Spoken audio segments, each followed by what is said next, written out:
Tenho 28 anos e moro numa casa que herdei do meu pai.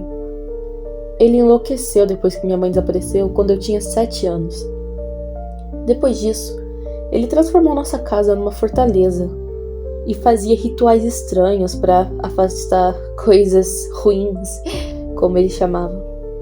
Eu sempre supus que minha mãe tinha fugido com um amante para escapar do meu pai, já tendo conhecimento das maluquices dele, mas a culpava por ter ido e me deixado para trás para lidar com ele sozinho, mesmo sendo tão novo. Mas aos 19 anos, me vi livre dele, quando me ligaram na faculdade para dizer que tinha sido levado para o hospital, dado um derrame, e na manhã seguinte, foi encontrado com um lençol amarrado no pescoço. A morte dele não me afetou muito, pois ele não foi um bom pai para mim, apenas um maluco obcecado que eu tive que conviver.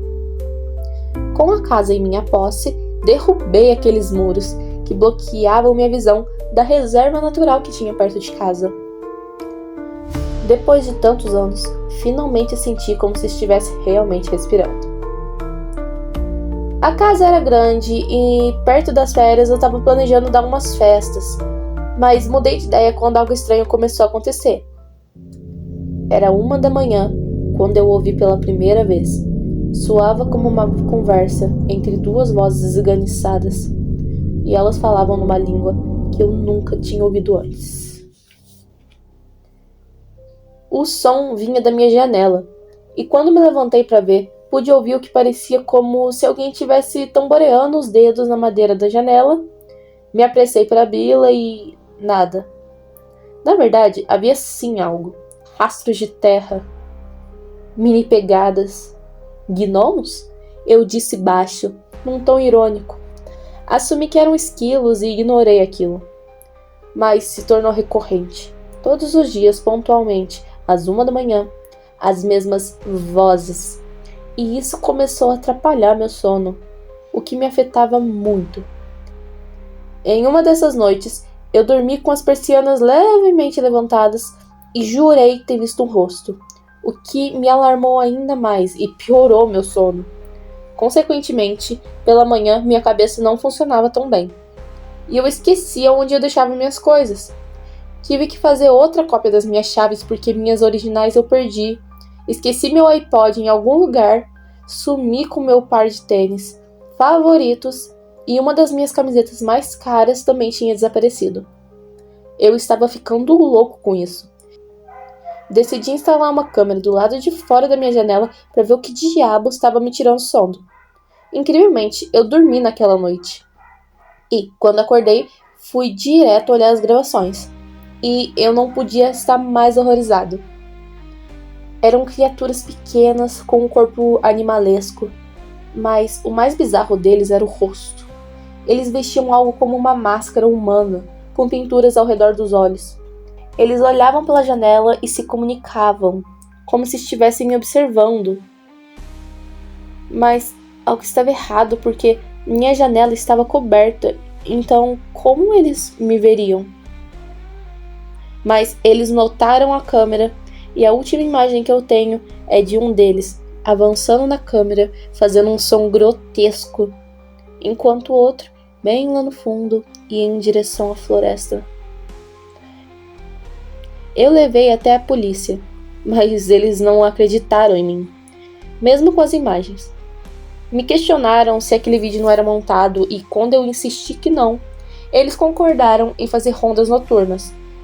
Mas naquelas noites, os gnomos não voltaram.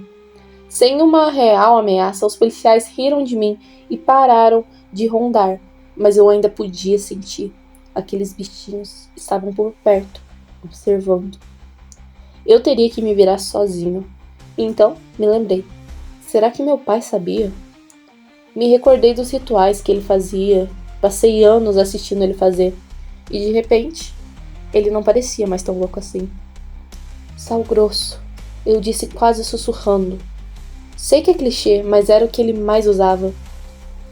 Corri para a cozinha, revirei as prateleiras e os armários, e nada. Não podia acreditar que até o sal grosso eu tinha perdido. Minha pressão caiu naquele momento. E eu caí sentado no chão, bem de frente para a geladeira. E uma fresta de luz foi direto na minha cara. Eram 16 da tarde e eu tinha certeza que nenhuma janela estava aberta, pois eu não queria olhar para fora. Percebi que a luz vinha de trás da geladeira. Eu a empurrei e vi um pequeno buraco. Parecia um buraco de rato, mas duas coisas me horrorizaram. A perfeição com que aquele pequeno túnel ligava o interior da minha casa e o lado de fora. Era constante, sem uma falha sequer. E a segunda coisa foi o rastro de sal. Arrastei móvel por móvel, e em todos os cômodos havia pelo menos um buraco como aquele. E o pior é que do meu quarto, onde passava a maior parte do tempo, eu contei 7 desses túneis, todos estrategicamente colocados em lugares que eu não me importava em olhar. Mas como eles sabiam disso? Essas coisas têm me observado e estudado meu comportamento. Me enlouquecido dia após dia, e para quê? Bem, eu sabia onde encontraria as respostas. Quando meu pai morreu, movi tudo que era dele para o sótão, pois eu não queria nada daquilo na minha frente. Mas por algum motivo eu não quis jogar fora, e felizmente não o fiz, pois, vasculhando suas coisas, encontrei um diário, cheio de palavras, mas 2 páginas me chamaram a atenção.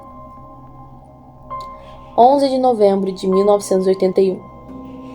Eles a levaram, ignorando avisos. Morta. Muros. Proteger meu filho. Não vão levá-lo. Eles mataram minha mãe? 1981 foi o ano que ela desapareceu e, pensando agora, minha mãe era guarda florestal e, por morar perto, passava alguns dias rodando aqui pela reserva. Foram eles. Lágrimas caíram nas folhas do diário, lágrimas de tristeza e de raiva. A próxima página dizia: 25 de março de 1993. Estão lá fora, não saí. Vão me pegar. Agora eu entendi. Aquele derrame foi um infeliz acontecimento que desencadeou a morte do meu pai, que o fez sair de casa e deu a oportunidade daquelas coisas o alcançarem e forjarem um suicídio.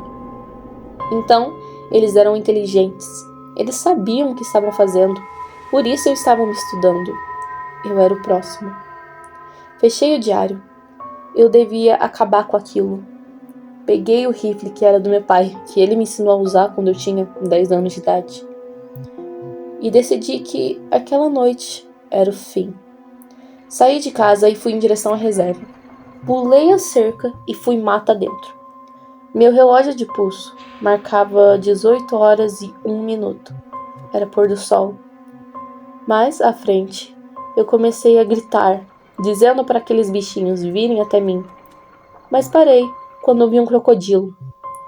Ele estava comendo alguma coisa. E eu consegui ver, era um javali. Isso bem perto do rio.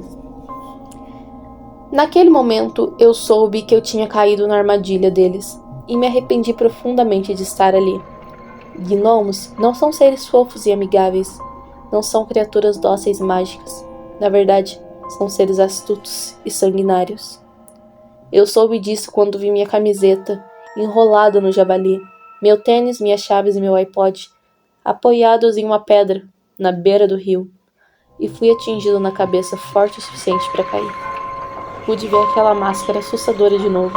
Tentei não olhar e vi meu pulso. 19 horas foi quando fechei meus olhos.